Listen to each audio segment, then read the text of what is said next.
আজ না কুল গাছটা কেটে ফেলতে হবে, কারণ প্রচুর কুল হয়েছিল, এখন একটাও নেই, সব টিয়া পাখিতে খেয়ে নিয়েছে। এই কুলটা দেখায়, এই যে এত বড় বড় কুল হয়েছিল, এই যে কুলটা তুলে নিই, সব টিয়া পাখিতে খেয়ে নিয়েছে।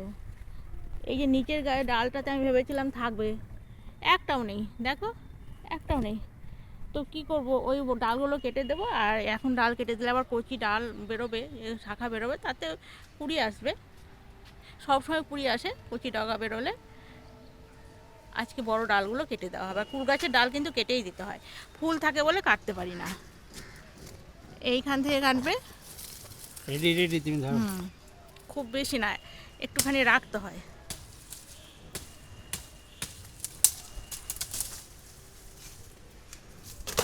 ডালে পাতাগুলো কিন্তু একটু কেমন হয়ে গেছে আমার।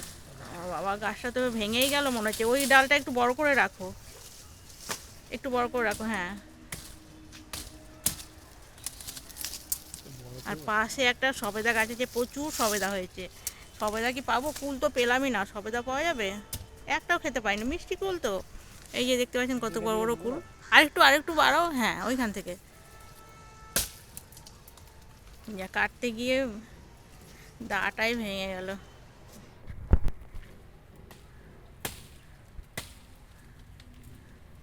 আর বড় গাছ রাখবো না ছাদে, কারণ এই কুল গাছগুলোতে এভাবে কেটে দিতে হয়। এই কাটতে হয় এই চৈত্র মাসের দিকে, কুল শেষ হয়ে যাওয়ার পরে।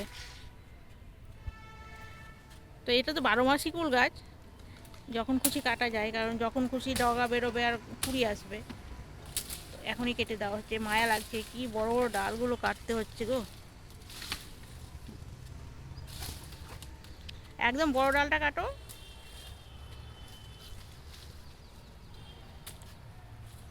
হ্যাঁ, আঘাত দিও না, হ্যাঁ, ওপর থেকে, ওপর থেকে, হ্যাঁ। কাছ থেকে দেখাই। এই ডালগুলোতে প্রচুর কুল হয়েছিল, একটাও নেই। 2-3 দিনের মধ্যে টিয়া পাখিতে খেয়ে শেষ করে দিয়েছে। খেয়েছে ঠিক আছে, দুটো একটা রাখবে তো, একটাও রাখেনি। হ্যাঁ,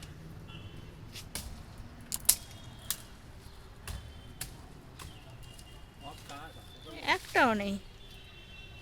আর পাতাগুলো না কেমন হয়ে গেছে, এই পাতাগুলো ঝরে গিয়ে আবার নতুন পাতা গজাবে, শাখা গজায়, তো তাই কেটে দিতে হচ্ছে। ওইদিকে ডালটা কাটো, আর নিচে যেটা ঝুলছে ওটা কাটতে হবে না, থাক ওটা, নাকি?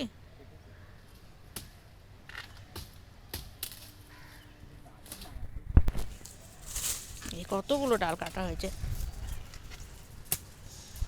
আমি দূর থেকে দেখাই। আর এখন বাজে প্রায় 9:45। রোদ উঠেছে, রোদটা বেশ ভালোই লাগছে, শীতকাল এসে গেছে। ওই গাছটা পুরো মনে হয় কেটে দিল। এই কুল আছে, দেখো সাবধানে, এই গাছে কটা কুল আছে এই ডালটাতে। এই যে দুটো না, এই তো, এই যে ডালে কটা কুল ছিল, ওই যে একদম ফাঁকা করে দেওয়া হলো। হুম, আরও 2-1টা ডাল আছে না। আমি ওই দিকটায় যাই। না, বেশ বড় সড়ো টিয়া পাখিটা ছিল, অন্য পাখিতে খেতে পারে না। সে কি খাচ্ছে, কি আওয়াজ পাচ্ছিলাম সেদিনকে, আমি বুঝতেই পারিনি যে এটা টিয়া পাখি। আমি যে আওয়াজটা কিসের হচ্ছে, টিয়া পাখি যেভাবে খায় আওয়াজ হচ্ছে। এই ডালটাতে কত কুল ছিল বড় বড়। আর সবেদা গাছটা দেখুন কত সুন্দর সবেদা হয়েছে। এগুলো মনে হয় পাকলে খেয়ে নেয়, আমি তো এগুলোও পাই না। এই যে প্রচুর হয়েছে। এটারও, হ্যাঁ, ওখান থেকে, হ্যাঁ, ওখান থেকেই। আরও একটা কুল গাছ আছে। হ্যাঁ, ওই একটা কুল ওই এসে খেয়ে নেবে। দাঁড়াও, আমাকে ওদিকে যেতে দাও। এইখানে একটা ফলের কেটে আছে, সেটাকেও কাটা হচ্ছে, বড় হয়ে গেছে মাথাটা। ওপর তলা থেকে, হ্যাঁ। এই গাছটাতে একটা কুল আছে, কুলটাকে রেখে দেওয়া হলো। থাক থাক, কুলটা থাক। আবারটা, ওই দেখো এইটাতে ঝুলছে একটা, এই যে ঝুলছে একটা, এই যে, এই যে কুলটা নষ্ট হয়ে গেছে। দেখুন কতগুলো ডালপালা কাটা হলো, এতগুলো কুল গাছের ডাল, আরও ফাঁকা হয়ে গেল ছাদ। এইখানে একটা কুল গাছ আছে, সেটাকে একটু কাটা হচ্ছে, দাঁড়াও একটুখানি। হ্যাঁ, এই যে এটাকে বেঁকানো ছিল, সোজা করার জন্য দড়ি দেওয়া, মানে যেমন একটা তার দেওয়া ছিল বনসাই করার জন্য, এবার সেটাকেই কাটা হচ্ছে। হ্যাঁ, এই গাছটাকেও কাটা হচ্ছে একই রকমভাবে। হ্যাঁ, ওখান থেকে উল্টোভাবে কাটো, না তো ফেটে যাবে আবার। হ্যাঁ, এইভাবে কাটো, তাহলে ফাটবে না। ফেটে গেলে যত দূর ফাটবে ওটা নষ্ট হয়ে যায়, শুকিয়ে যায়। তো দেখুন কত ডালপালা কাটা হয়ে গেছে। এই গাছে কিন্তু দুটো কুল, তিনটে, কটা ছিল, এটা খেয়াল করেনি। এই কুলগুলো খুব মিষ্টি, একদম চিনির মতো। আর আঁটিগুলো শক্ত নয়, একদম নরম, সিডলেস যাকে বলে।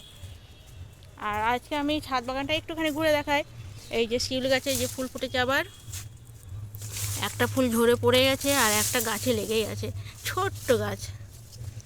আর এই যে কুড়ি এসছে, বলছিলাম না, আগের দিন দেখিয়েছিলাম, ছোট্ট গ্রাফটিং করেছি গাছে, কুড়ি এসছে কমলা লেবু।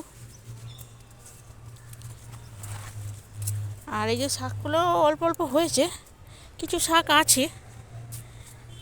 এখানে একটা কুল গাছ আছে, এটা থাকলো, এটা থাক। বেগুন গাছ দেখায় ভালো করে। এই যে সবজির খোসাগুলো নিয়ে এসেছি রান্নাঘরে, সেগুলো দেবো।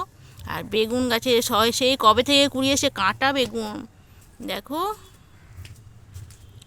একটা বেগুন গাছ, মনে হচ্ছে যেন কালো বেগুন হবে। আর যে লেবু, দুটো লেবু আছে গাছে। আজকে এইভাবে ছোলা বীজ ছড়ানো হবে। এই যে গাছ হয়ে গেছে, এরকমভাবেও ছড়ানো যায়। তো এইখানে ছড়ানো হবে। এই যে এই জায়গাটা তো আগে মাটিটা প্রসেসিং করা হচ্ছে। এই যে গাছ বেরিয়ে গেছে, এই যে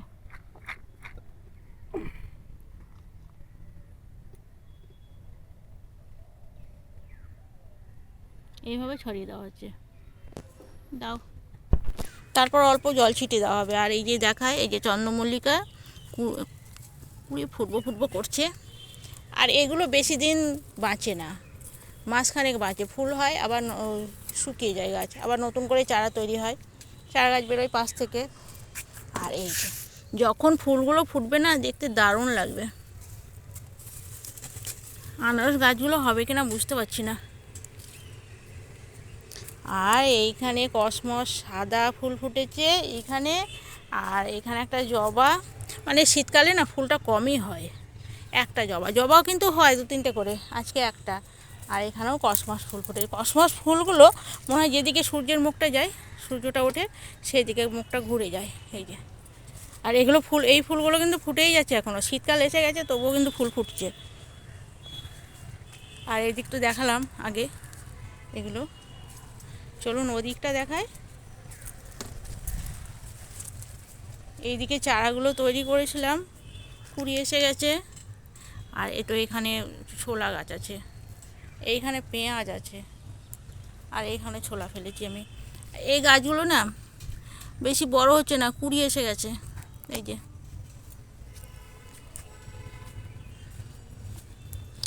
এই গাছটা আমি 10 টাকা দিয়ে কিনে নিয়ে এসেছিলাম, 10টাও ফুল ফুটবে কিনা, ঠগিয়ে দিয়েছে আমাকে।